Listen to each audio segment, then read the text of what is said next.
What is up, everyone? My name is Alex, aka Doer, and we are back with another episode of Doers Take Breaks, where we invite a guest, talk all things MMA, and jump into the world of collectibles. Today, I have the pleasure to sit down with Glenn from the UFC Breaks YouTube channel. Glenn, how are you today, my friend? Good, awesome. Happy to be here, and yeah, everything's great. I love it. I love it. Cool. Well, where I want to jump in so that folks get to know a little bit more about where your stance right now is on MMA. I'm going to shoot some rapid fire questions to you, and I just want to get your hot takes on it. Some folks may love it. Some folks may absolutely disagree, but that is the point. So the name Okay, of this one is super necessary or utterly unnecessary. I am going okay. to toss out rematches that have been discussed a whole lot, through social, or something that we know is already in the works, and just how you feel. Do you feel it's super necessary or utterly unnecessary? Super necessary or utterly unnecessary? Yes, sir. Okay, So the all right. first one, Alex Pereira versus Yuri Prohaska. Utterly unnecessary. Why? I think Yuri has nothing to give to Alex. It's a one-sided show. Okay. Alex Volkanovski versus Max Holloway 4. Utterly unnecessary. I didn't need two or three. One was enough.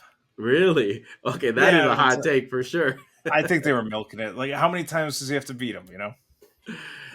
Oh, wow. All right. That one hurts me a little. I'm a big Max fan, but all I am good, all too. good. I like Max. I just don't think the matchup needs to keep happening. Yeah, no, that's fair. That's fair. All right. Dustin Poirier versus Max Holloway, assuming that Dustin beats Islam, and now you have two belts on the line, lightweight and BMF. If Dustin beats Islam, Dustin's the best lightweight in the world, and he'll smash Holloway.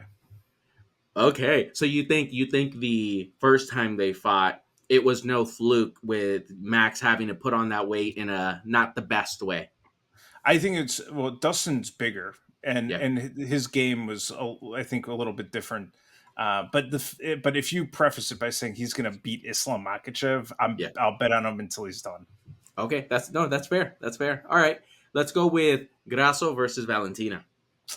That's tricky because I think it's necessary. I think it's super necessary because it's kind of like the changing of the guard fight, but also Valentina's so much bigger. I think she's bigger and has like a just more combat experience in time in the cage and like experience. And Grasso's younger, faster, more agile, probably has better boxing, but not as well rounded. So I think that's a good fight. I would watch that for sure. Have you been surprised with the outcome of the first two? Not really. I mean, I think it's. I mean, I guess yeah. I didn't follow it that closely, but Mm, I think that the main thing though is Valentina's just getting older, and yeah. so some of it's starting to slow down.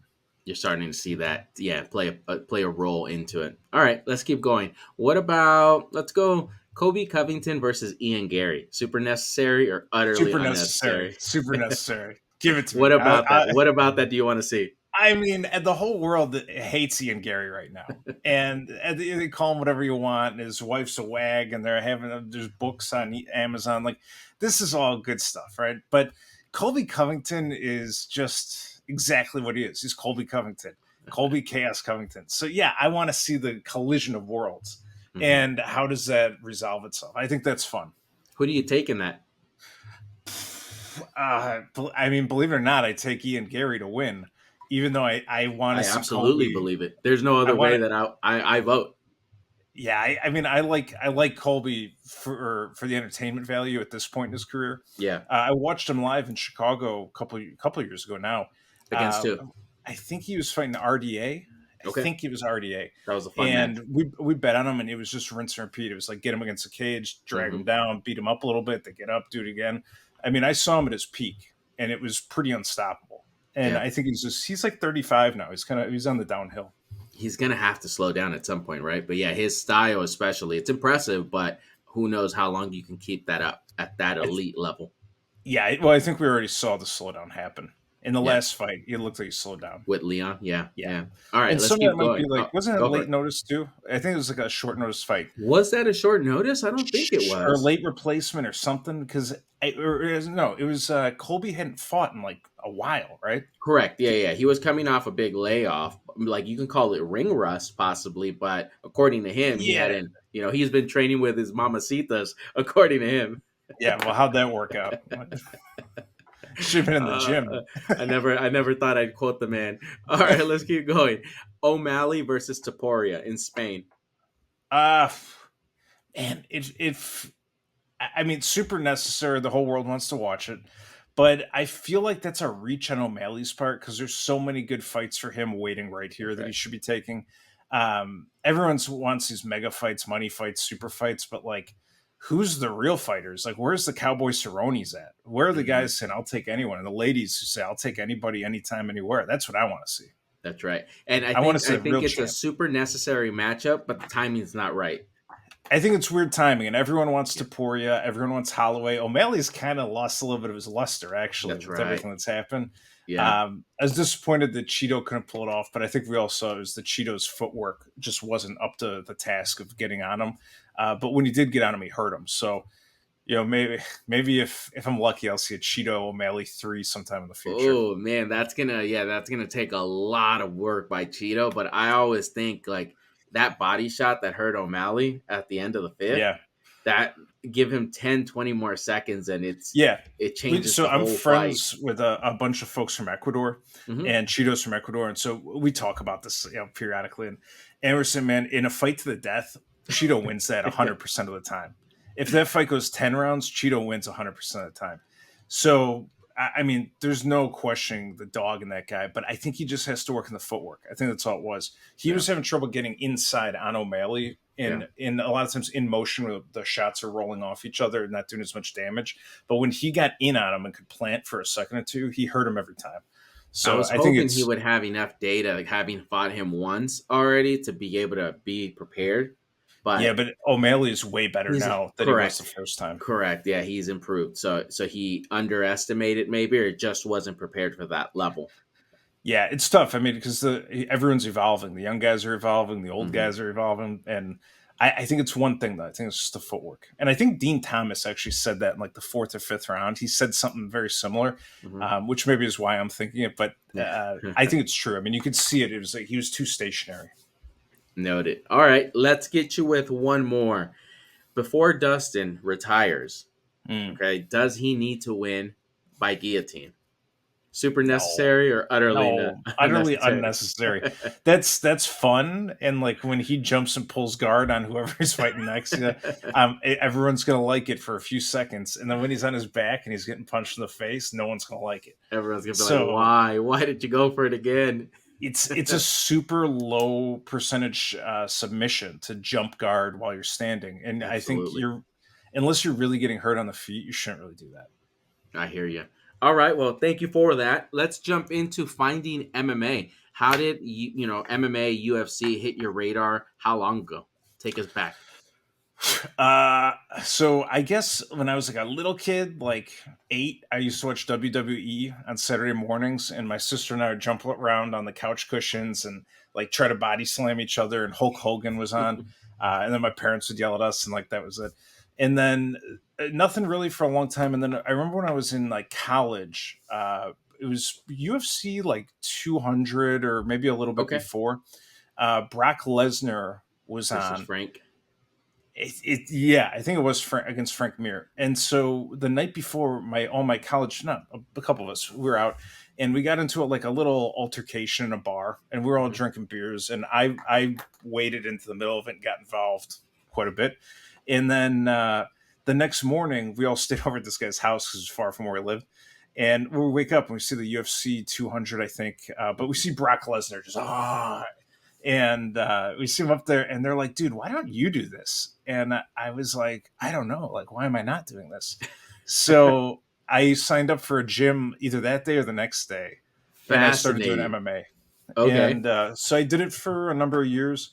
I did jujitsu. Mostly it was like jujitsu, boxing in the beginning, and then I moved further outside of Chicago from the South Side, and I started doing jiu-jitsu at Gracie School, and then I started doing a little Muay Thai, and then I took a break because I got hurt. A little time went by, and then I started boxing at a Peruvian boxing gym and doing a lot of Muay Thai. So I kind of like did different things Yeah. over the course of time. How many years would you say? So you started Uh, in your college days, and what do you think? You think how many training years do you have under your belt? probably close to 8 years total. That's a good amount of time. Did you ever consider So, doing any competitions? yeah, so I was debating whether or not to become a professional fighter. Whenever I was where was I? I was working at let's say roughly it was like 12 years ago or something. Okay. But I was debating because I was going every day and I was doing good at jiu-jitsu. I was starting to choke out guys that were higher belts than I was. Hmm. And I was grappling regularly and kind of like full on MMA, like sparring, but soft, with the guy who was the middleweight champion at the time in our regional area. Okay. And I was like messing him up regularly, especially on the ground. Like ground and pound was my That was thing, your thing. and I was much better at that than anything else. So I liked grappling and ground and pound. What division would you have fought in had you So I competed? think at the time I weighed about 220. So it's kind of like a bad weight, but I could have lost some weight. Like I had a little bit on me. Yeah, And yeah, so I think I was planning on going down to middleweight because I was like, if this guy is middleweight, I could definitely smash, you know? So yeah, yeah. I'm that's what I curious, said. how But tall are you? Because 220 would be heavy, depending on your height. so I'm like, not quite 6'2", like about 6'1", Oh 6'2". wow. Okay, okay. So yeah, yeah. You would have been, yeah. You could definitely cut down and then be big at middleweight. Yeah, and I'm drinking beer on the weekends. Like this wasn't like I wasn't going up though. I wasn't even today. I'm not big enough for that. Like I wasn't trying to be a heavyweight. I hear you. And so So, but then, yeah, go I'll for tell it. you what happened was I was training with this guy who was like two belts higher than me. He was about to go in the army, like literally the next like 2 days, and we got each other in ankle locks. And I took it and I just did the normal straight ankle lock where I lean back, and he Yeah. took my foot and put it like almost in a Kimura grip and just Hmm. cranked it as hard as he could. And he like tore my ankle. And so it ripped a tendon in my all the way up like into my thigh, Yeah. like through the knee. And so I had to go to a sports medicine doctor, and it took me over a year to get better. Wow. And it hurt to walk up the stairs. So I had like say a year and a half off where I couldn't really train at all. And Yeah. so I was just hanging out. I had like a girlfriend live with me, and Yeah. we Yeah. were just everything was real easy.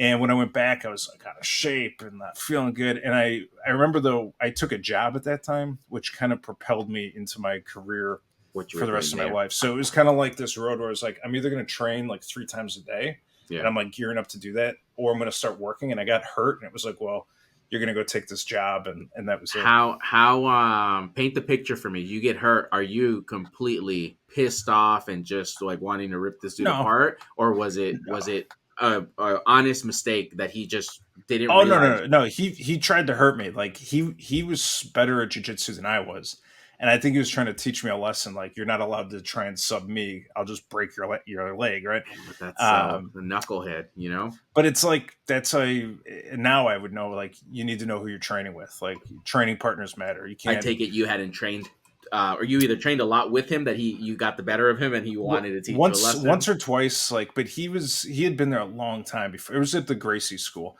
He'd been Okay. there for years, and I think he wrestled. Like he knew what he was doing better than I did. I was still learning, but it was just one of those things, If somebody wants to teach you a lesson, and like I was outgunned.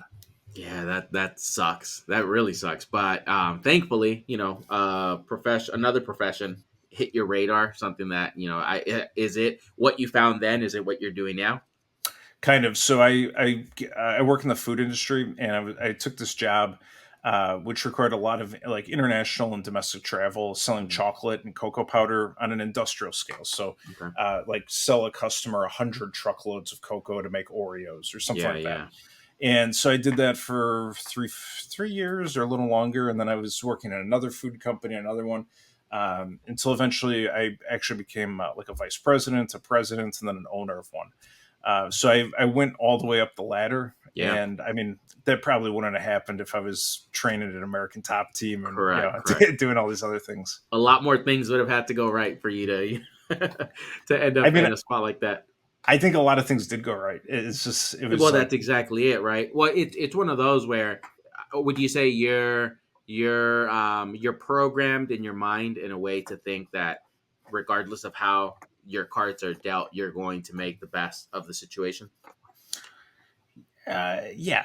Yeah, I mean, I'm like an optimist. Like people tell me, like, "Oh, dude, you're always so optimistic." Like it's annoying, but it's like just who I am, you know. What's the alternative? I Um, mean, the alternative is to be pessimistic about it and get yeah, upset about things you can't control, right? yeah, So no, that's true. And but I think at some point you just decide either, I have what I have, and I'm gonna make the next best choice, or I'm gonna cry about it and be upset and blame other people and that's that. right. And I never found that to really be like a successful path anywhere, so I Right. chose the other way. I love it. I love it. I love that we got to dig into that part of this. So you go into your career. At what point do you throughout training? I imagine you're watching MMA, the UFC primarily. Yeah. Do you just continue to watch it? And then at what point do cards come into the picture? So I've watched fights probably since almost 20 years or something at this point. Yeah. Almost every weekend. Rarely do I miss it unless there's something else like major going on. I bet a little bit, Mhm. but I do like DraftKings. I'll do one lineup for $20, and Yeah. I Yeah. might put like $10 on a couple of people who I think will win based on statistical analysis. Correct. That's it though. I've done different things in the past, but that's where I'm at now, and it's like a happy, comfortable situation where I'm not spending too much time on it. It's not too Yeah. risky. It's just for entertainment. Yeah. Small money to cover some coffee and like a meal. Yeah, right. It's if it all goes well, I'm up $50 to $100, and it's Correct. like great. So I do that. I do that every weekend, more or less, and then I've started going to fights too more often. So I do that, and I'll take friends, and we'll all go together. But the cards thing, believe it or not, only started like 2021, 2022, like end of 21 probably. So very short. Remind me for someone that just has about like 12 months into it, would that still have been somewhat the peak? It was like the end of the peak. The end of the peak. Okay. Yeah. So card prices were at like an all-time high, basically, Hmm. in that time period, and that's when I got in. So it's also for me, it was very hard to learn what was going on because things were like Yeah. wonky.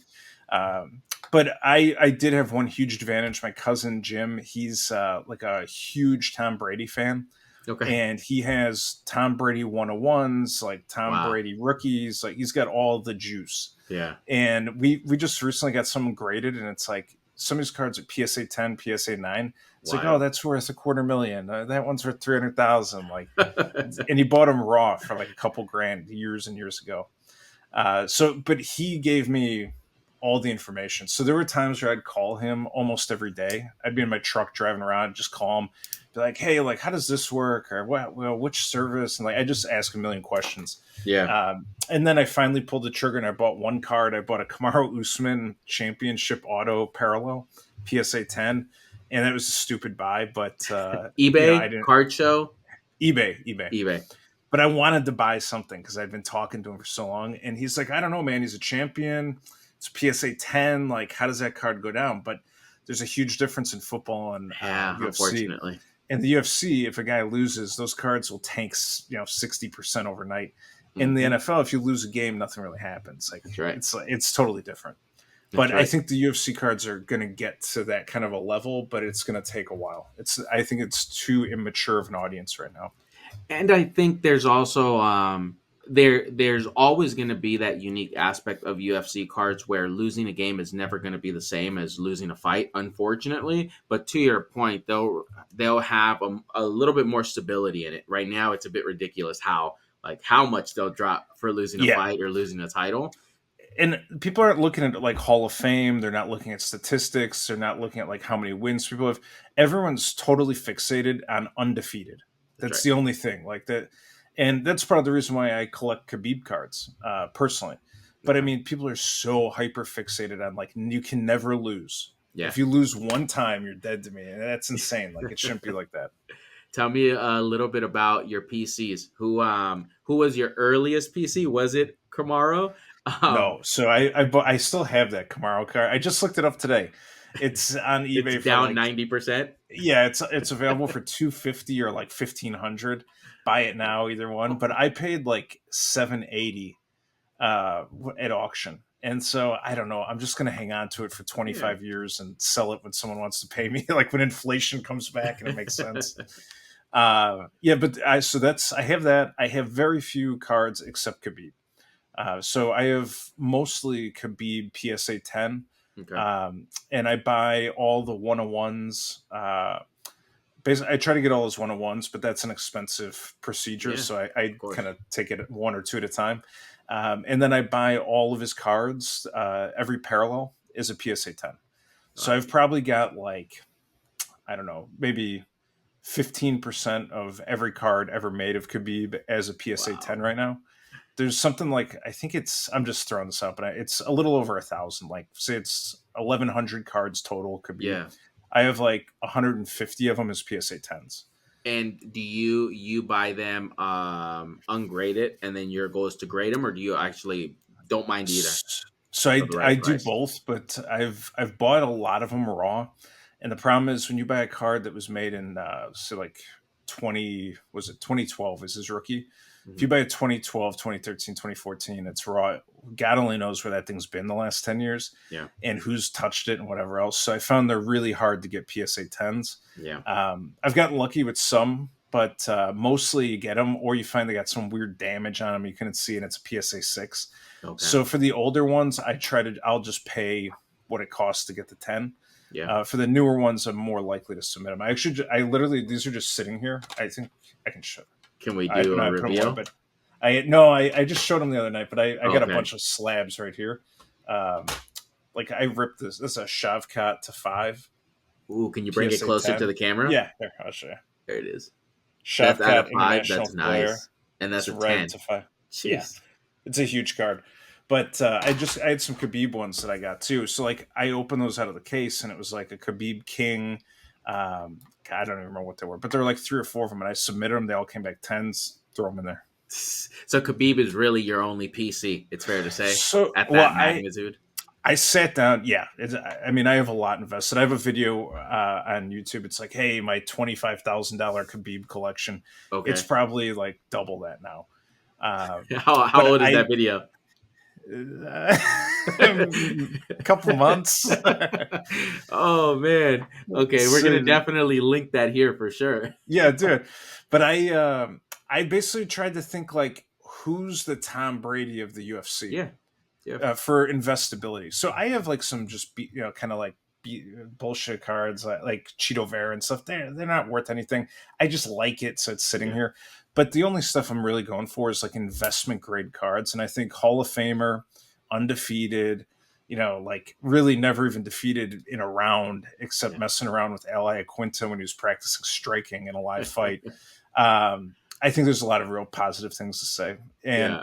also his character, like first rate. No, Mhm. no one ever said anything bad about him except for Conor McGregor and maybe John Jones. But Yeah. I think he's got all the makings to do it. So I very carefully thought about like everyone in there. I was like, should I do Sean O'Malley? Should I do John Jones? Like I thought about every option. I ultimately decided Khabib was the best. Yeah. So are you, it's safe to say, maybe I'm assuming here, but you're not emotionally tied to any of your cards then. All you're these, even though you take pride in owning, 10% of the cards that are out there or whatnot, but Not you're not ten prepared. percent, but like 10% of all the options. All Like oh yeah, I yeah, don't have like yeah. 99 of 99 greens. I have like Correct, one correct. of that, but it's a PSA 10. You're okay with selling it one day for the right price. Uh I don't know. I don't know what I'm gonna do. You're like, but until then, I'm gonna keep stacking them.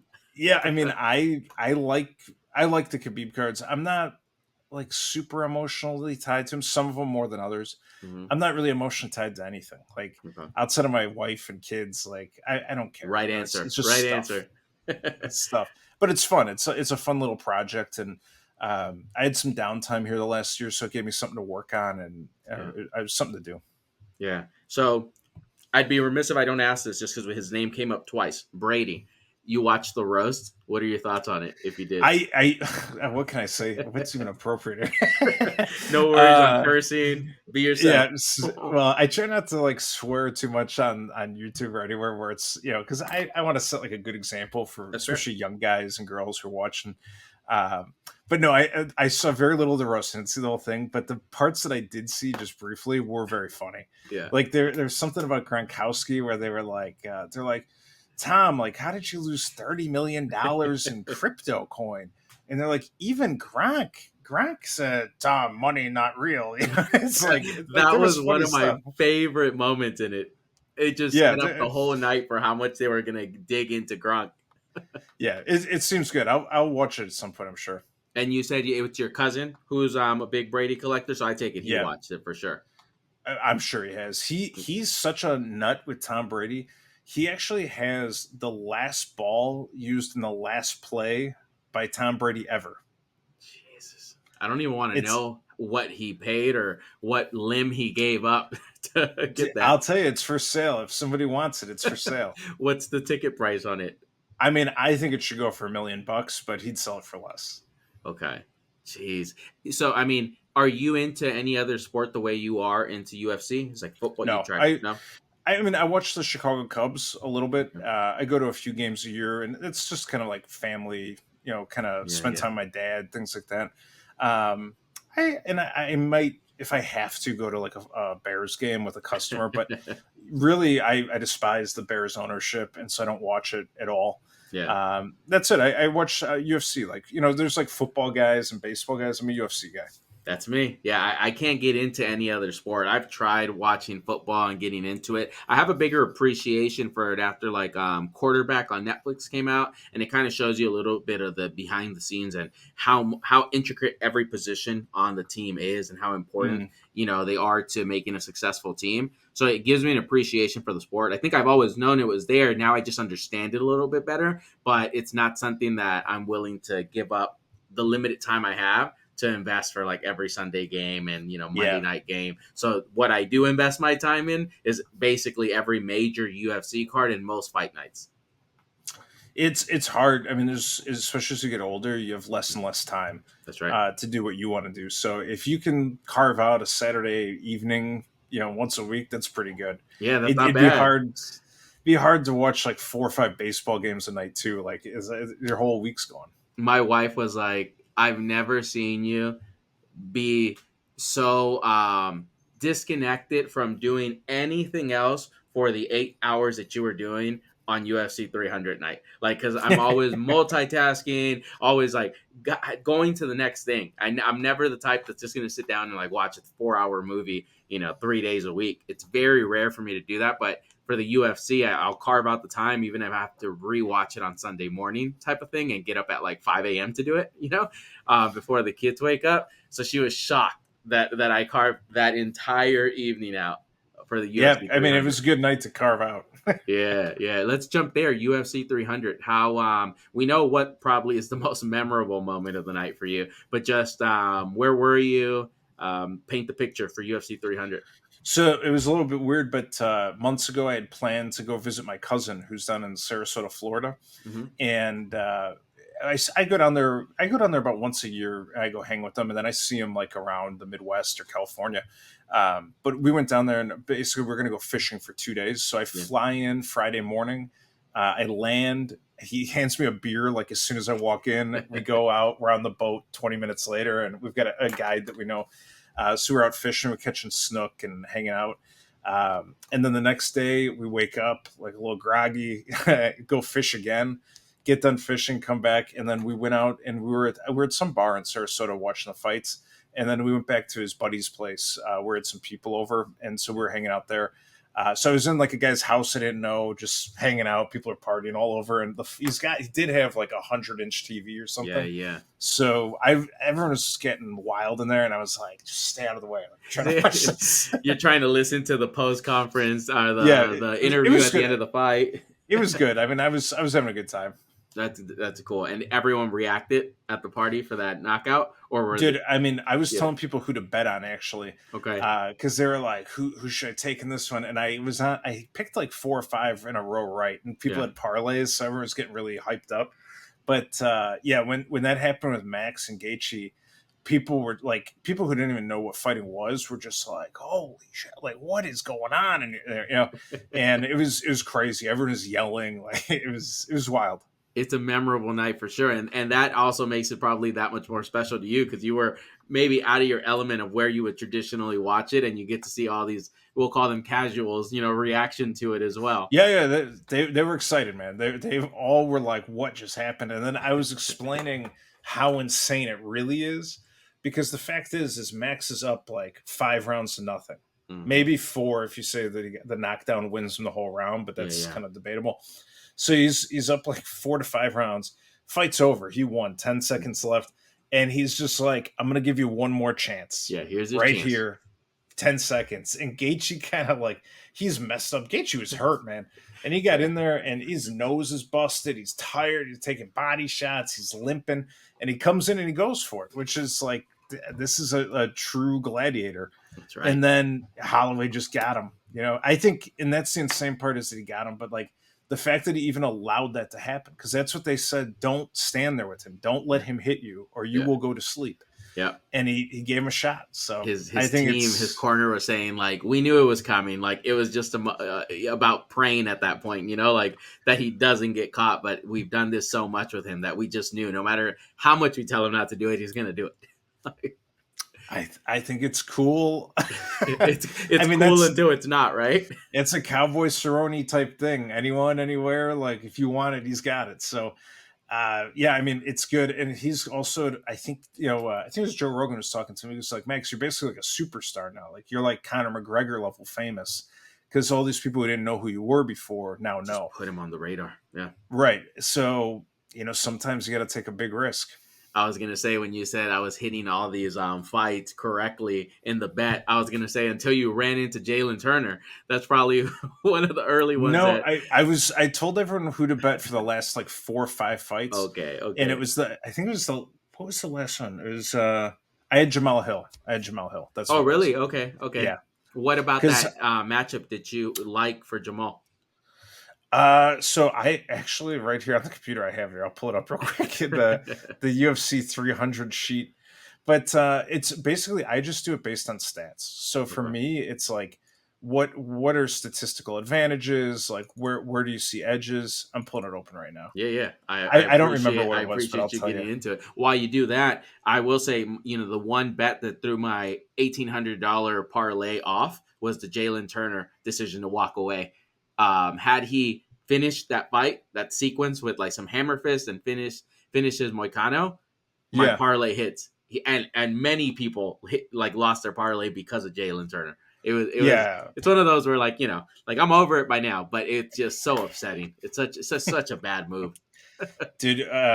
Those parlays are like big house edge. They're hard to Oh win. yeah, oh yeah. Well, I mean, full transparency, a $5 bet was about to be turned into $1,800. I had basically the whole card right. The only thing I didn't bet on was Wei Lee because I just didn't feel like 100% about it, and I also didn't go on the Bo Nickel just on the off chance that something dumb happens. I was like, that's not helping my odds in any way, so I'm just gonna leave it out. Right? I had separate Mm. bets for that. So because I was so close, $5 was literally going to turn into 1,800.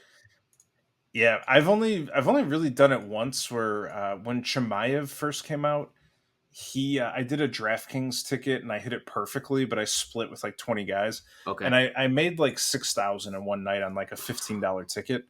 But Holy it was cow. just like a perfect night. Like I was like, this Chimaev guy's gonna smash. Like this guy's gonna smash. Like I had a Yeah. lot of them fixed, and I just Well, got the those dogs get for it. those parlays get impressive when you're able to call the finish, the sequence as well. I just say this is who's going to win, but Right. some folks took it the extra level to say this is the round by TKO and hit some of these where they're hitting big money, but I'm like I'm not that good, right? Like I can't. It's a lot of it's fluky too. Yeah, yeah. All right. So I'll what are tell your you, notes? I'll tell you. So the reason I got the spreadsheet up here is Jamal Hill and Alex Pereira. Hmm. So I actually I had basically my money line, if you will. Yeah. I had Jamal Hill winning at like 53% of the time and Pereira losing at like 47%. So I had almost like flipped lines. Like I Yeah. had Jamal Hill at minus 120 or something and Pereira at like plus 115. Yeah. And the reason for that is because Jamal Hill is 4 years younger. That's Pereira a is big 36, factor. That's a which huge that's factor. like over 35 is not good. Hmm. So age is one, and then pace. Jamal Hill's pace is higher. Um, his pace. Sorry, yeah, his pace is higher statistically. Like he has like a 5% win edge there, Yep. and then his striking differential is also higher. So like he's throwing more shots. He's throwing. He's getting hit less. He's younger. Those are all things that like pushed it where I thought it was. And to be honest, it's a one punch game between those two. So Yeah. I'm not really surprised. I mean, it was like it's a close fight. You can't say this guy has got a 3% edge and bet the house. Like Correct. I think everyone thought it was Pereira, but I really thought Jamal was going to win. And I think whoever hit each other first clean was going to go out anyways. Yeah, no, definitely. You rerun that fight, you definitely get maybe a 50-50 down the line, right? Out of 10 fights. For me, the biggest thing that made me uncomfortable of going Jamal was the layoff and the injury. Just not knowing how he would come back looking in there. I just didn't feel great about his chances. But that age, 35 age, right? That's such a big factor for me. 36. Well, for Yeah. me, 35 is a cut. But and you mentioned that too, right? Yeah, When he's his 30 36. exactly. So that when I did consider that for Alex, but I was like, he's just been in there so much that he has momentum on his side. If you believe in 100%. momentum in He's the fresh. UFC. He's like fight fresh. Exactly. So Um, that's why I was like, I have to go Alex. We'll see how it goes, and it hit. But I can yeah, see I think it's the it's a argument. close fight. I think anyone who says 100% lock, I've got it, you're crazy. Yeah, I yeah. think that if a cricket burps the wrong way in China, that fight goes different. Like it's a close fight.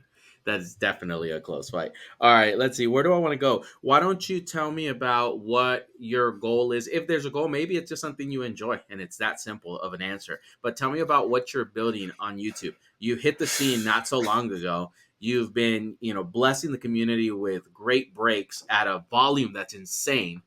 I've jumped into a bunch of your streams. I enjoy them. I think they're fun. So yeah, I'll pause there. Let us know about the vision. So I don't know what I'm doing. That's the truth. I just try to be honest and straight with everybody and do something. So at some point, I don't know what I decided I was going to buy some cards. I bought the Kamaru Usman card, Yep. which in hindsight wasn't a good buy.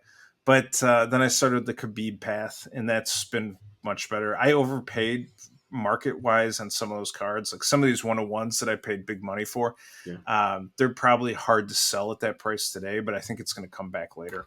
Yeah. And I just started opening stuff, and like the first videos I put on YouTube are like me opening a couple boxes of like Chronicles Hobby 2022, like that I ordered from Panini. Mhm. And I'm like, hey everybody, and it's like there's like no background. I don't have card sleeves, and it's Yeah. like the audio is bad, like everything was bad.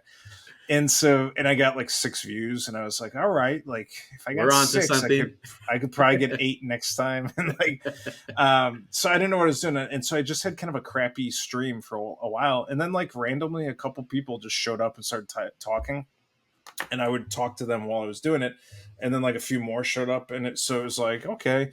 And that was exciting for a while in the beginning, but then I got to like I don't know 100 subscribers or something, and it was just kind of like plateauing. And it was like it was growing, but like really slow, and I wasn't happy with like the progress it was making.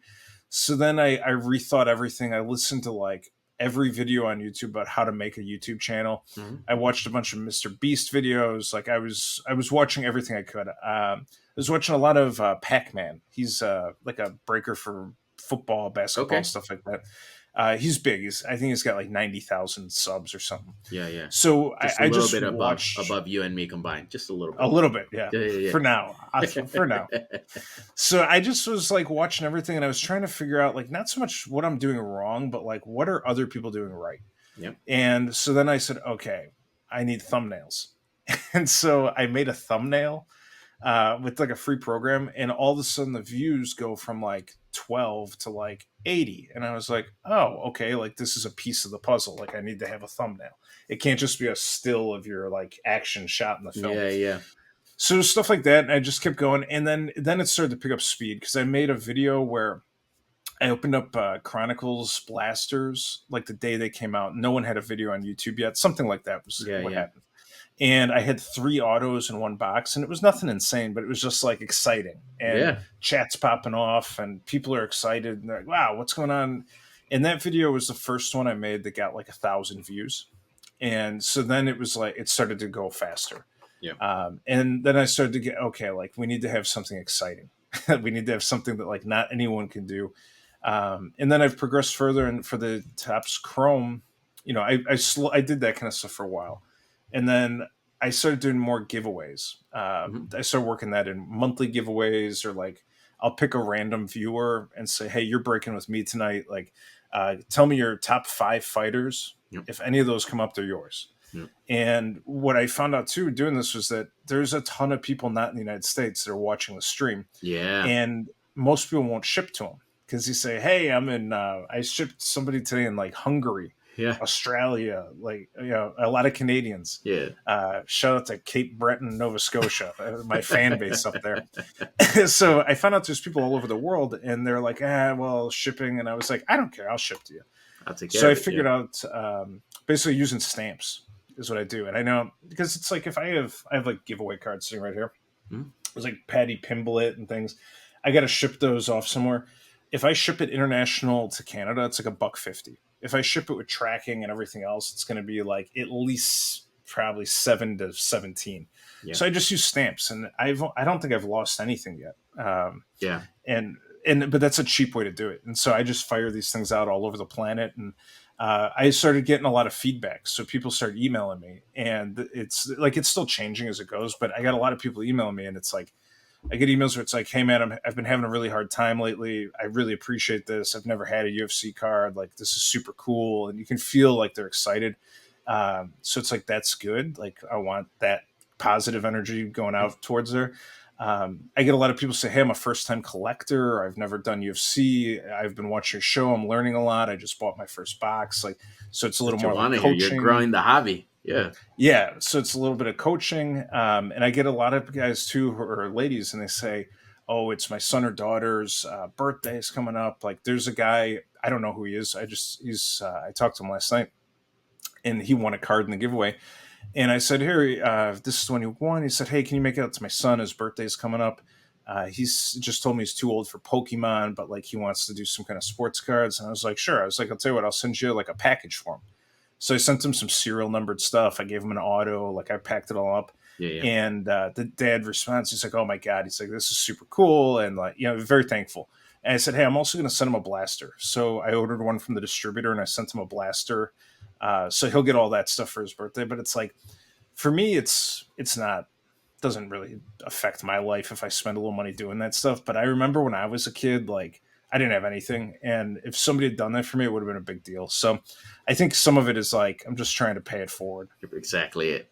I was about to say that you're paying it forward because you probably remember what it felt like or what it would mean to you reflecting back. Yeah, I was thinking about this today for no no apparent reason driving home.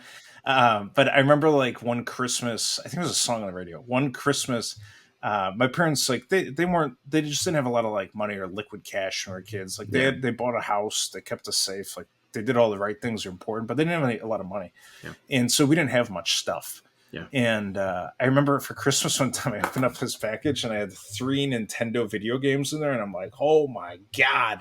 And they were like, "Hey, just so you know, those are rentals. They have to go back in 3 days." I Wow. was like, "Okay." Like, That's a humbling, experience and story. Like then you probably didn't care. You're like, that's fine. I get to play them. Now looking back, I was, they did yeah, what they needed to it bring you was 4 in the joy. morning. I just played them Yeah. for 3 days straight. Like, That's amazing. I didn't mean to so share that. And yeah, tell me more about that. I want to dig into that. What do you remember yeah, about that experience? And I mean, I think a lot of stuff can shape you or break you, but I opted at some point. I remember the night it happened. There was a very specific night in my young adult life, and I was like, you can either just be a dirtbag and keep going down the path you're going on, or you can make a change and like go build a life and figure out a way to make money and be productive, and that's what I chose. But it took a long time to figure that out too. I mean, It can be a contribution to society, or continue down the path. yeah. So I tried to do something positive, and now thankfully I've been successful in like work things. Yeah.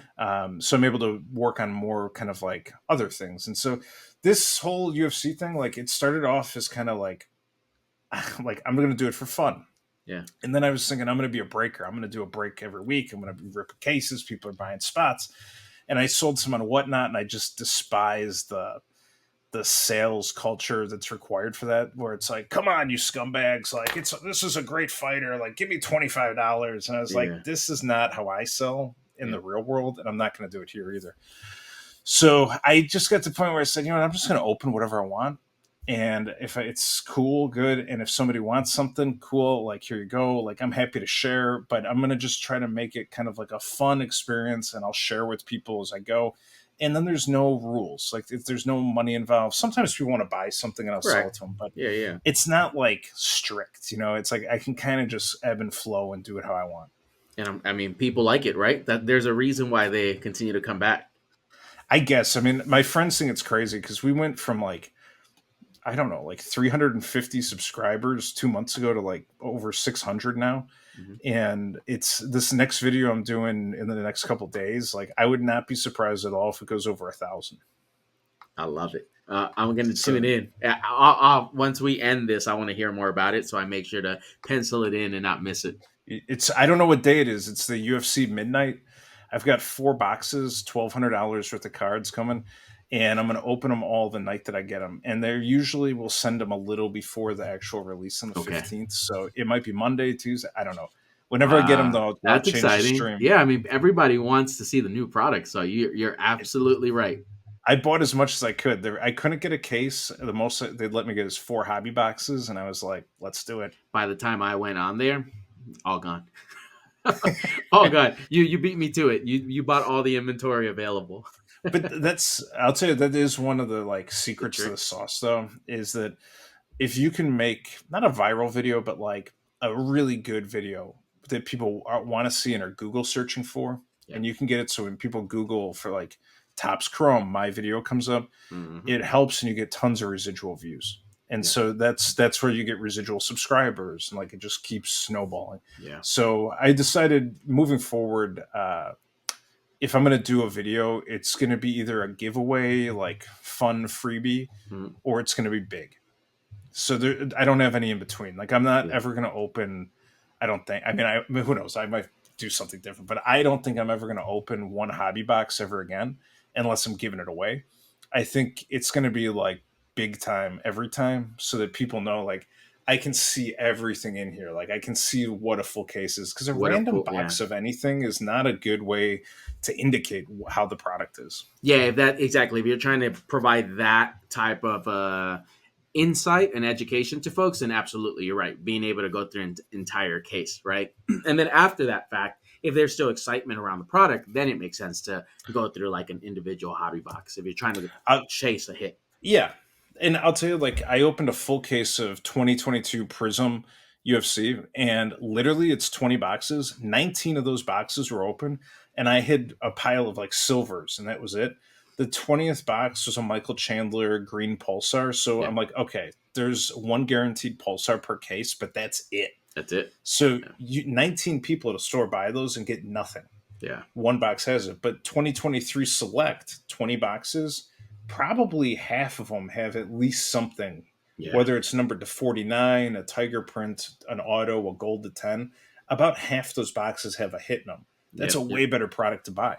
We're about to jump into Doers Rumble and Rips. Unless there's a PC in here that you're trying to keep, Glenn, everything else is going to be a giveaway. So, is Khabib the only PC or any downtown? It's the only one I do. I mean, listen, if a 101 Khabib comes up, like, I almost feel bad taking it, but I do want it. Yeah, I mean, look, I can we're make on a video. donation. It's recorded. It's all marketing. You know, marketing works really well. So, I'll make it. I'll pay for the Khabib, and then we'll roll the cash back into giveaways. all right, let's do this. So I'm gonna typically I would have the camera pointing down, but the problem is I now added a mic to my setup, so I'll show you what I'm working with here. So I think instead, I've seen it in one of your other videos where you have yeah. the camera down. Oh, why did I open that? Let me see. There you go. Yeah, typically I'll put the camera down. Here, let this controller come up, and it'll look like this, just so you guys can see. But you're gonna see that I have my phone here, this mic, and I don't mind doing it a little bit, just so you guys can at least see the packs come out. But Yeah, then, do it. yeah, all right, perfect. So then, when we do get a hit, I'm just gonna swap camera so I can show it properly in frame. Open those cards. All right, Oh, sweet. do that because then everyone can see. I'll Right. entertain them with my gorgeous looks and There we go. charming personality. Well, why don't you tell me about some of the live events that you've been to? So before COVID, we had it in Chicago every year, and it became a tradition where like more and more of us would go to the United Center, and we'd start going to those fights. We'd go to oh god, I forgot the name of the place. Like a famous hamburger place. Hamburger place, and what state? In Chicago, Chicago. Oh, no, I don't. the Billy Goat Tavern. So we go to Okay. Billy Goat Tavern. That's where they go to like cheeseburger, like no onion cheeseburger. It's out of a movie, but it's a real place we go to, and we go in there and get something to eat. We hit a We got there. Joe Selecki. Nothing too special, so we'll continue to keep going. Is it numbered though? It is Was numbered. it 99? It's 199. 72 out of 199. I will sleeve it though. Yes, leave it. So we go there and then we go watch the fights, and then we'd get some Mexican food on the way home at like 2 a.m, and just sleep it off. But I've done a bunch of those, and then I was just at UFC Austin not too long ago, which was awesome. That was a really good show. Which one was that one? Remind me. UFC Austin was Beneil Dariush versus Arman Sarukian. Oh, that's a great one. Look at that. What'd you get? We're gonna swap camera here. Is that There you go. You see that? Kyler Phillips? Yeah. Rated rookie. This is silver. a nice auto. Nice. I like this. He looked great in his last outing. He's got a lot of fans too. He's kind of an interesting guy. So yeah, you were there for the Beneil Armin, which really put Armin on the radar for me. Yeah, me too. And I'd seen him fight Islam before, but I was there with 10 Assyrian guys, and and Dariush is Assyrian. And so they were like, we want to go see him. So I go with anytime Dariush fights now, I go with this Assyrian army from Chicago. And it's like sons, uncles, brothers, like we all go out together. You're a goat. So we do that. And we were down in Houston for the Dariush fight when he fought Tony Ferguson. Mm-hmm. And I think then I was at the Apex Center when he was supposed to fight Islam and he got hurt. And then it was Bobby Green versus Islam. But the Apex Center was awesome, man. We sat like... I was about to ask you about it because people hate on the Apex so much, but there's a unique experience to it. Apex is VIP all the way. Like, you walk in there, it is world-class service. They do an amazing job with how they put that on for fans. And there's only like 50 fans or something in there. Yeah, and you sit 20, 30 feet away from the cage. Like, it's incredible. Yeah. So yeah, if anyone can go, I highly recommend it. The people, there was this lady, she's a Filipino lady. Her name was Nova, and she was just bringing me Modelo's while we were sitting there watching it. And I was like, Nova, if this cup gets like halfway, just bring another one. And so all night long, she was bringing me drinks. Like they had food. I ran into what'd you get? Manon Fiora. No, wait, it's behind there. Is that Sean Brady? Brady. That's a nice one. I like that. And that's probably, is that the 99 or 49? I think it's 99. Check. Let's flip this back.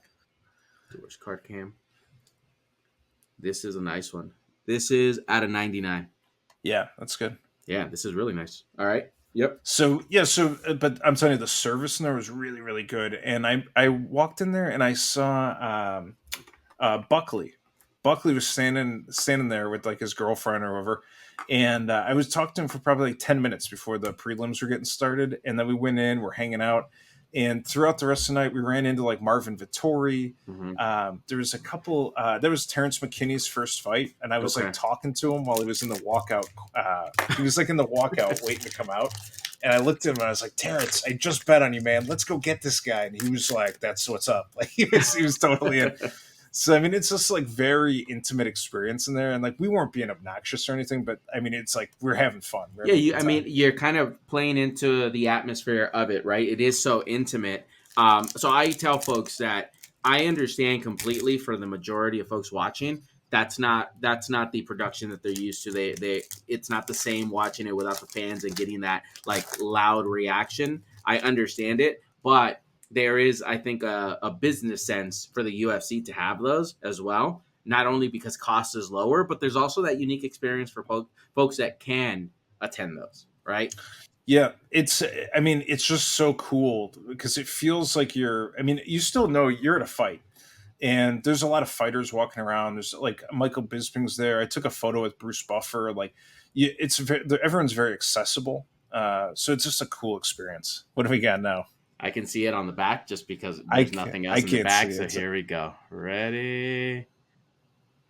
Light it up. Who's it? Holly Holly Holm Holm Red. out of 99. There you go. Man, people are down on her and her cards a little bit because of the lost Manon Fioro, but I think, or sorry, Kayla Kayla, Harris. yep. But I think she's in the Hall of Fame. Like her legacy's intact. Like no one's gonna have the same story she had. Is it fair? Do you agree with this take? I think people are probably more down because of the game plan she chose to execute against Harrison. It just I don't made think she no had a sense to me. choice. I Really? don't You think she think had a so? choice. Okay. Yeah, because when the fight started, Kayla went in for the takedown, like say a minute in, and Holly actually stuffed her and then rolled her on her back, and I was like, oh man, I was like, here we go, like world class MMA grappling versus like a grappling specialist, Mhm. and Holly Holm's on top. But it just didn't last for long, and Holly started to get a little tired. She was starting to look older. You know, she's 42. So she's slowing down a little bit, and Kayla was still pushing. So it was a good win for Kayla Harris, but and I just don't think it takes that much away from Holly Holm. I think she just fought a world class specialist and got beat by decision. Right? Yeah. Was it decision She or got choked out. she got choked in the second? Right? I forget the round, but she got choked Yeah. out. But yeah, I forget the round. So I got distracted here because they're both, these cards are facing each other. So I was like, wait, what way was I supposed to go? So what I'm gonna do is I'm gonna bring these up and I'm What do just, we got now? let's see. I think it's this one. Is it this one? No, okay, so this is this. Well, let me just show it. Okay, that's just Islam. Islam. What do we got here? Oh, I think they're just positioned weird. Then I don't think there's actually a hit in here. Because look at this now. I'm going to turn it this way, and it was facing each other, and then it's Yeah. just this in the back. Connor, stop. That's That's yeah. It's weird. just an insert. Okay. That's happened to me before, where they feel weird, and you're like, "Oh, I think we got something." Yeah, I It's was excited. weird packaging. I was excited. All right, let's go back to the So card yeah, I game. don't know. I think Holly Holm, like, I think she did what she could. You know, she didn't have a choice. She was going to have to grapple in that fight. Yeah, but I mean, ultimately for me, I was like, look, she's up there in age. She doesn't have many years to go. To your point, her legacy is there. I just, I wish, honestly, I wish like she would already be retired. If I'm being honest, like I don't think she has Yeah, I kind of anything feel else that to way prove. too. But I forget what it was, but like maybe a year or two ago, she had a really good fight where she looked great. But it's just levels. Like she's a fully finished product, and she can do anything to anyone. It's just to what degree, I and tell the age people, isn't going to help. I tell people that you look at her resume, I don't, I mean, she's fought the who's who in the entire roster. So it makes sense why she's not on like a 10 fight winning streak, right? She has not ducked anybody. But No, people don't really remember it that way. All right, we have another hit back here. Let's go. So what do you got there? Amanda, we got Drakus. Let's see when he comes back. Let's flip He this was just over. on the Masked Singer or something the other day. Oh, I saw that. That was so random. Check this out. I like this. Chuck Liddell. There you Chuck go. Liddell out of 99. 42 out of 99. You're due for like a gold or a purple to 49 or something. We will see. We have a few more packs to go. These are You some should good giveies for folks. you should get one lower. The only problem I noticed with these is when they've got those reds to 199, it makes it so that there's so many cards, and it's like you got to get through a lot of high numbers before you can get like a 101, a 5, a 10, a Yeah. 25. Like It's just hard hits. I have well, that's a good pivot. I have not hit a 1 of 1 yet. The biggest hit I had was a 1 of 10 Khabib. Oh, Yeah, I'll show it to you. I'll send it. It was on Whatnot actually. This guy bought 2 boxes for me back to back. Okay, and he hit a 1 of 10, and then he hit a 1 of 50 of Khabib. It was insane, insane. But yeah, Have you had the luck of hitting a 1 of 1? I haven't. I've opened like dozens of cases of mostly blasters, some hobby, and I haven't gotten one. I've gotten multiple cards numbered to 5 though. Like I've Okay. had Dricus Duplessis Rookie, Emerald Disco to 5, Tito Ortiz Mezzanine to 5. Yeah, you remember a lot of Yeah. them. Yeah.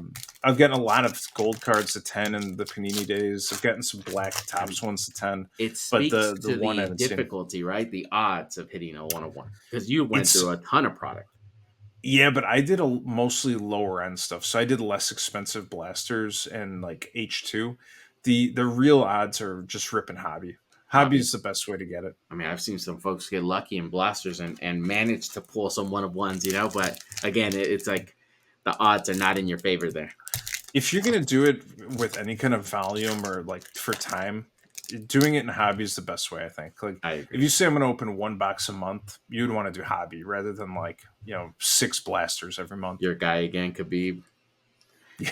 I would like to hit a 1 of 1, but at the same time, like if I hit it naturally and organically doing this, great, super excited. Just to rip packs on my own, I'd rather just buy the card, honestly.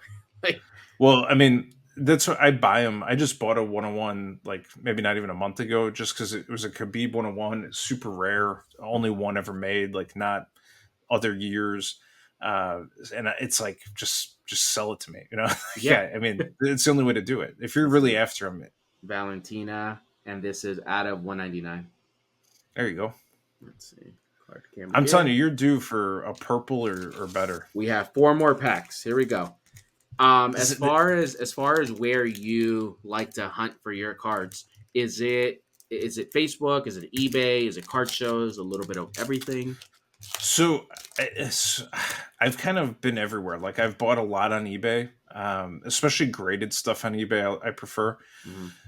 I buy some raw, but it's very very common to get raw cards that are messed up or Yeah, like that you not can't see. gradable. Correct. Yeah. So I try to buy graded card shows I've been to. I bought some really cool Pop One PSA 10 things at card shows. Yeah. Unfortunately, in Chicago, our card show is not a big UFC event. It's more in like California, Texas. But yeah, I mean, I'll buy them anywhere. And now the nice thing is people actually are reaching out to me, and they're like, "Hey, Glenn, I've got this Khabib PSA 10. Do you want it?" Or, "Hey, Glenn, I got this. My friend just pulled a 101. Do you want it?" That's right. So now, just because there's like a little bit of awareness, I guess, of like That's the right. channel and me, people are coming to me. So it's actually gotten easier in that regard. I absolutely agree with that. That's the one surprise for me. People know that I like to collect Anderson Silva, and so I've been getting a few more messages and DMs about it, which is cool because then you realize like, oh, that's the one I already had on my favorites on eBay, right? I recently, actually, just like yesterday, joined Facebook for the first time in like I don't know what 15 years, just to get into these groups that have a lot of these guys that apparently have a lot of the cards, the grails from 2009, 2010 that Yeah. you would want. Yeah, I did the same thing. I don't know when, maybe 2, 3 years ago. I joined a lot of those groups, and I basically just peruse them for a minute or two a day and just see what's on there. And then, Yeah. more often than not, I'll find some Khabib cards someone just pulled and I'll buy it. And I've bought tons of big cards on there, but I also sell periodically. So like I actually just posted the Shavkat and I've got like that Chandler Mm. silver octagon side, and I But didn't we really show just this pulled a off, but Chandler too. I was like, speaking about Chandler, Raul Rosas to 25, nice. Sean O'Malley 99. What's that grade right there? That one, Oh, they're all tens. all tens. How Shavkat Youth dare I Break, ask, right? case hit 10. Like, so there's a JDM case hit here also to 10, but it's that one right there. So Fight Night case hit to 10. So I just put these all up and I was like, hey man, if anyone wants them, they're for sale. Yep. Send me any reasonable offer. They're yours. I'm not trying to gouge or make like profits or live off this. It's just like this is entertainment for me. So Yeah, it gives you just a little bit more to recycle right back into more product, right? So right, like I'm not as much as I think Shavkat might have big potential as like a Hall of Fame candidate. I'm not going to invest in them. Like I've got the one I'm doing. I'm just going to do it, and so I'll keep rolling it and buying more stuff and doing more shows. yeah, I love it. Here, let's do a recap real quick. So our biggest hit, Sean Brady. That's a beaut. I think folks are really gonna like that. Then you have your Kyler Phillips. Rated rookie auto. Then you have your Valentina, the Bullet, out of 199. All right. Okay. Then you have your Joe Selecki, also out of 199. And then you have Red. your Chuck Liddell out of 99. And we have our Lighted Up, which I really, really like these, just how they look, out of 99. Yeah, they are cool. Holly I Holm. actually just met Chuck Liddell when I was at UFC Austin. Really? Okay. Yeah, I took a photo with him because I had floor seats and I was sitting right by the cage. Yeah. And he was sitting like right there. And when he stood up, all these people ran down there. So I let everyone go because it's a lot of kids too. And I was like, I let everyone go. And then when the line was pretty much over, I just walked up to him and I was like, hey man, I was like, I've got your autographed shorts in my basement. How you doing? I got to meet him in either Minnesota or Indianapolis. I forget which one it was, but it was for the same conference, which is why I'm forgetting. But he was there, and dude, well, compared to you, he's probably your height, but he was just taller than I expected him to be, and just such a like stocky guy. So when he put his fist up with our picture, it was like the cover of my face.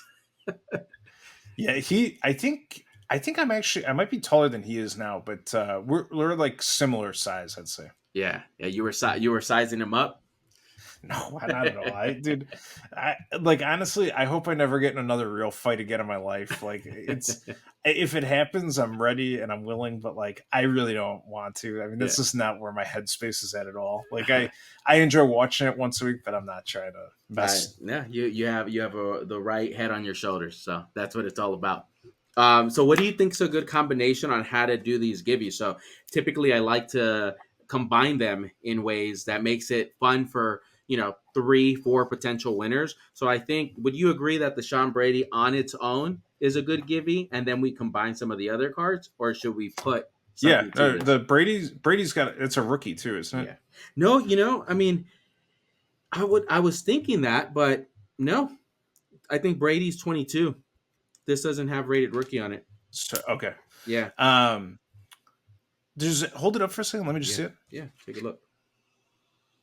There you go.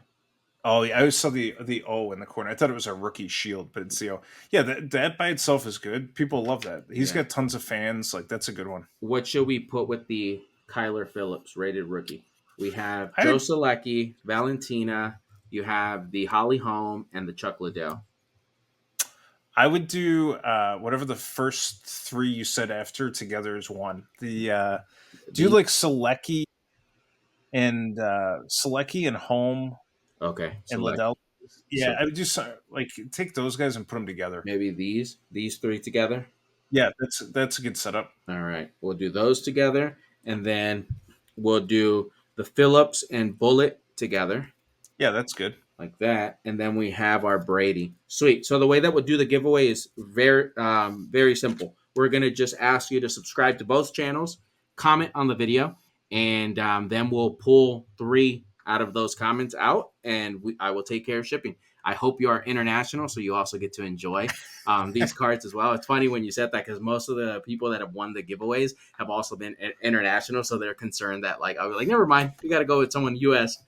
No, you got to get the stamps. There's these are like international U.S. stamps, dude. Well, when you said it, I inside I was like, there's always something you got to learn. I've been paying the $17 to $35 on these cards, and I'm like, it's fine, Like it's not free, but these are like $150. These are old ones, but they're bigger than normal. Just one put stamp. it in the corner. One stamp. Anywhere in the world. Just no tracking. That's really the only downfall. Right. Yeah. But I haven't lost any, and honestly, it's because it's a giveaway too. It's like if the mail loses it, I'll send you something else, but it's it is what it is. If it's $1,000 auto, we'll put some tracking on it. Absolutely. All right. So where I want to close out is outside of the octagon, we kind of got a little bit of a taste from what you do, but outside of the octagon, anything else you're passionate about, the same way you are for the UFC and MMA? I mean, my family. I've got two kids. My wife. My parents are still alive, thankfully. My sister's down in Alabama. Brother-in-law, like lifelong friends that I've got nearby now. So yeah, I mean that's that kind of stuff. There's that's it. We kind of lay low, and this is like an outlet for me doing the Yeah, UFC thing, and it was kind of like just something to do and keep my mind busy and have a project. And it's morphed into this whole thing now. So where you're a I don't know where it's celebrity going to now. go. Nah, nah. But I do. I tell people, I say, hey, if I'm going to be at a fight, I'll tell you because it's like other people are Yeah, there. We can get together. Like I absolutely. think honestly, I think one day I'm gonna be walking around in a coat that says UFC Breaks in the back with like cards on it. I'm just gonna be handing people packs of Handing cards. people out. If you don't mind me asking, how old are your kids? 5 and 7. 5 and 7. Okay, so I have a Yeah, 5-year-old and then I have an 18-month-year-old. So they'll be in that range, give or take. yeah, yeah, Once, yeah. yeah. You're at the beginning and kind of a different phase. So yeah, I mean, we do. I've been spending a lot of time doing like we're doing t-ball and we do swimming, and so we have the kids doing activities and we're out with them, and then we just go for walks and go to the park, and like I'm trying to be a good dad and also a business person, and also just have kind of like a fun thing at night, and go out with my friends periodically. But I just went turkey hunting for the first time ever. Interesting. It was cool. Like I go fishing. So I mean, I try to do everything, Yeah, but in not even in moderation, just like sparingly, so that I don't annoy my wife or miss out on kids stuff and family things. But yeah. I do try to do almost everything. I want to ask because it sounds like you've climbed the corporate ladder, right?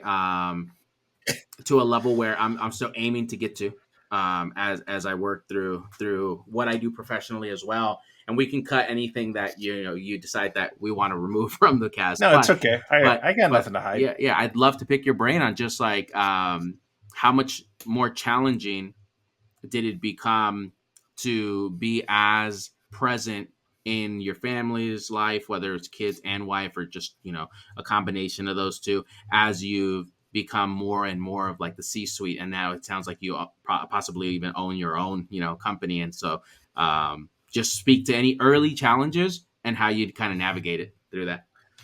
So I mean, I could talk about business stuff for months or years or forever, but the main thing, the main like short sweet takeaway is this: if you go to work and you kind of are phoning it in and you hate your boss and that guy over there sucks and that guy's an idiot and she can never do her job right or whatever, and it's that kind of day and you're just kind of showing up doing whatever you have to, trying not to like get involved in anything, you're basically being like driven by the machine, and that's not really productive, but it's also not like healthy or positive for you either. And I would recommend trying to find something better. When you show up though and you say like, I'm leading, I'm responsible for people, I'm taking charge, like if anything goes wrong it's my problem, like I'm responsible for everything that happens here, even if it's Susie sets the place on fire, like I'm responsible. When you start taking like total ownership and responsibility, it starts to get easier, and you'll actually find that you can start to drive your career and drive your life and drive the positivity and the benefits to you, but also to the people around you. And so that was one thing that I enjoyed as I got going. When I really like hit my stride, I had a lot of people who were dependent on us being successful for them, their families, and I worked to make sure that we were taking care of them and doing the right thing.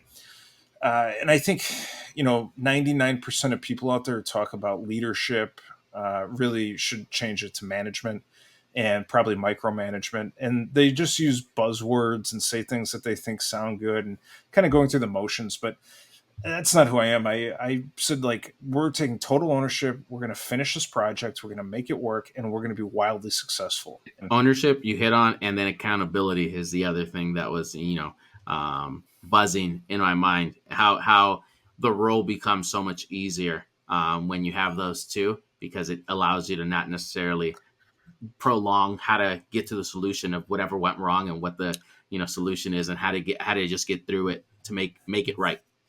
Yeah, one thing that I used to say a lot to my team, like my roles changed now and Yeah. things are right now changing, but one thing I used to say to them, I said, guys, we're gonna do the right thing every time, Hmm. all the time. And when we had that kind of mentality, we never had to think too hard about what we had to do or what we should do. We always knew we said we're gonna do the right thing every time, all the time. And by doing that, it just made life so easy because it's like you don't have to worry about any of these like outside factors or how we're going to look or how's this going to feel. Just do the right thing. And when we do that, I mean, your day just gets easier. Yeah, yeah. I would say I've been fortunate. I'm about 12 years into kind of the career I've been. Um, and I've been fortunate the entire time to work for a company that not only says the right things but lives by that DNA. That being said, in the last, let's call it 2 years, just because of the exponential growth of the company, and acquisitions and mergers and things of that right nature. It, of course, culture changes when you have new management come in, and so we're Hmm. starting to face some of that where I'm still passionate about what I do, but only because I have a perspective on how to wake up and go to work and still find passion in what I do. But there's no denying that you start to feel a little bit more like now you're working towards much more of a public company, even though we aren't yet, right? Um, much more of a public company because we're so driven by quarterly results that it's one of those where it doesn't change my day to day, but I can't also deny that that is how we're going to be evaluated based off performance, at the end of the year. So it's just one of those balancing acts where I still want to keep that same passion and drive and joy of going to work, but by still being able to hit on the milestones in the plan. So, what would be any advice you have, in what you've seen in business and I think it's normal to go through some of these phases with companies. You can't just always have a company that is going smooth. But any advice? Any does this resonate with you in any way? Yeah, I mean a lot. I know I've gone through a lot of this firsthand multiple times. The thing is just because it's the way it is and it's normal doesn't mean it's right. And we can normalize having terrible management and hiding things from employees and lying. That can all be normalized, but it doesn't make it right, and it doesn't make it more productive for the company. Largely, a lot of these like capitalism's fine, publicly traded companies are fine, but when you take these things, what happens is you get people who really never owned a company or had ownership in it or founded it or started it or really know like the fundamentals Yeah, that are managing these things, and it's like playing telephone. And so you have some vice president who's like five generations away from the start of it, yeah, and they're just wildly out of touch with what's going on. And so they just kind of go through the motions and say the things that they think they should be saying. And, they don't want to get in trouble. And maybe they're going to retire in a few years. So they got to hang on to get that check. And so you get all this, and it's like, it's not good for the company. It's not good for the economy. It's not good for the people. It's not good for the employees. Like, they're all bad things. I think that just honesty, transparency, is as much as you can outside of a little like white lie with like sales pricing or something. of course. If everything else is good, it resonates with people, and you'll find rapid growth. Do you believe? Would you agree with? And I forget the exact phrasing of it, but would you agree that the best sales is when you're not actually selling; it just sells itself. It's you're finding the pain point and what the customer needs, the client needs, and you actually feel like you're walking away providing something that's going to grow their business, and of course you're getting compensated in the process. But you never felt like a car salesman, Yeah, so like the best sale is kind of like you have to. I could talk about this for ages too, but like, is the best sale the one where you make the most money? Is it the one where you sold an expired product that you had to get out of your warehouse? Is it the one where the customer's in need and you help them? Like, so you got to kind of figure out like what are we trying to define? But outside of that, I mean, largely when I talk to customers, I if I don't have them like kind of laughing and relaxed in the yeah, yeah, first 2 minutes, I'm not going to do well. But when I am doing that and everyone's flowing and feeling good and you can just kind of talk openly, yeah. when they start opening up, all of a sudden it's like, oh yeah, and like this product sucks too, and like we need that, and we need this, and this one's bad, and we need to fix it. And it's like, okay, I'll do all of it, no problem. So that kind of stuff. But then also you got to back it up, and fast response times are huge. Yeah. When somebody calls me and says, "Hey, Glenn, I need to buy something," or to one of my team members, we'll get back to them within minutes to hours, not like a week or 2 weeks or 3 weeks, which is very common with these big corporations. So you got to just back it up. Whatever you say you are, that's what you got to be. Yeah. So we'll close out with this. You strike me as someone that anybody that has worked with you or worked by your side could tell that you're not just a business machine that literally all they know is who you are at work, and you don't really connect on a human to human level with your colleagues and your team. Instead, it feels like you're very like a normal person to them. They don't have to tippy toe around you, and they feel comfortable genuinely telling you how the weekend went and things like that. So Yeah. what would you say to that? And have you had any run-ins where folks from your job, right, see what you're doing on YouTube and they're like, that's interesting. Like that's a whole other side of who Glenn is. Yeah, so I mean, some people know about it. Yeah. Not too many, but some do, and they're always kind of surprised and like, "Oh, that's cool."